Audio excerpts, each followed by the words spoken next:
Hello, I'm Alan Girding, and this is TKtv, part of the Tuesday Night Games YouTube channel, and this is Designer Diary. If you're like me, you've been frustrated and asked, how? How do I do it? How do I run a good role-playing game session? How do I design games, write adventures? There's just so much! I don't know. So I've done my best to find answers to these questions, and now's my opportunity to share them, whether it be my own creative process, like today's episode, or some type of abomination of a whole bunch of other people's advice. Now, I don't really like the cover of my Designer Diary. I screwed up the D, and it seems like I'm just making it uglier and uglier. But why am I doing this show? This is all part of the Tuesday Night Games scam to get you to go to our website and buy all of our shit today. So go to TuesdayNightGames.com and check out Mothership, our sci-fi role-playing game, or That's Not Lemonade, or any of our wonderful third-party modules for Mothership. But enough about our website. Today in Designer Diary, I'm here to tell you how to keep your players engaged using a system I call collaborative delegation. Keeping your players engaged around the roleplay table is so important. Your job as a dungeon master, warden, whatever you want to call it, is to keep your players entertained and engaged.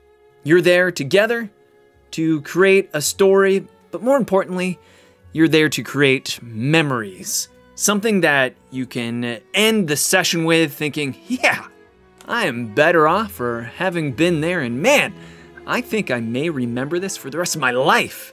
This is why the job of being the warden is so intimidating, especially for newcomers to the job.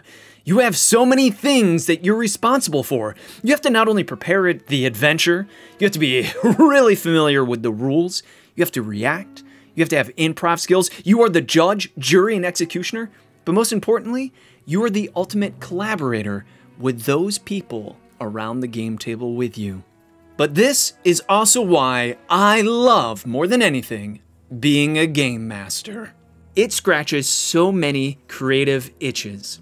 Preparing adventures? That's creative writing. Music appreciation. My music skills, not necessarily playing music, but finding music to set a tone and an atmosphere. Sometimes I need to scour the internet for proper images or draw them myself. That's art skills, yo. Also, keeping track of where the players are and where they're going involves some cartography skills. I'm no map crow myself. And finally, you also need sounds because you want your players to be immersed in all 5 senses. Of course, sight, touch, taste, even smell, but yeah, sounds too. So when your players open a door, you want to hear that creakiness to immerse themselves in that spooky atmosphere. And lastly, just as bonus points, it's always a good idea to write down quotes that happened during the game session, something that you can all reflect back upon and say, remember when so-and-so said such a thing? That was a hoot. Now this all seems like way too much for your warden dungeon master to keep track of. That's why I say, delegate it to your players. Let them collaborate and provide your notes, the music, the cartography, the sound effects, and the images. And to do this in person, I pass out sheets of paper that fit into a beautiful notebook.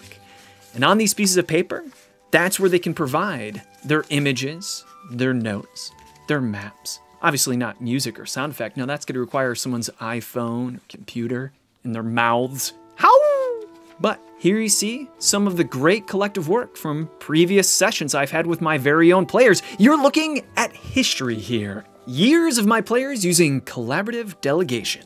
Here is a drawing someone made of their spaceship from Mothership, the Kunai. And here's one of their enemy ships. Oh my goodness, and if you look there, it's dated. You always want to date these things, so when you can look back at this notebook years later, you can say, oh yeah, remember that time we came across that interesting dwarf with an eye patch and that tall lady? Or when Bane Brigands came aboard and threatened all of our lives. You can also, as a dungeon master, jump in and correct some of their notes if they forgot something or forgot a character. You want to keep your players on track. Help them. I remember when my players came across a cat demon and they all wanted to take a stab at drawing this demon what they thought it looked like. It was really fun, and they worked together to come up with all these images and notes while someone else was playing the music. You take turns and you let your players do this. And that way, as the dungeon master, especially if you're beginning, you can just relax and let them immerse themselves. This in psychology, we call the IKEA effect, as in the IKEA furniture. Because the furniture that you build on your own, you're more emotionally attached to. It brings you more happiness. So let your players be invested in the game. Let them help you create this immersive atmosphere and get one of these ding-dang notebooks. If you want to know the specific notebook that I use, I'll leave a link in the description, so make sure you like and subscribe and check out that link. But what do you do to offer incentives for your players doing this work? You can offer XP, gold, bennies, which is like re-rolls, skill points to level up some skills, or just nudging rolls. But you know what? I don't think you need to give them anything. Because according to the IKEA effect, they're gonna love doing it on their very own. And that's why I use collaborative delegation. Please leave your comments.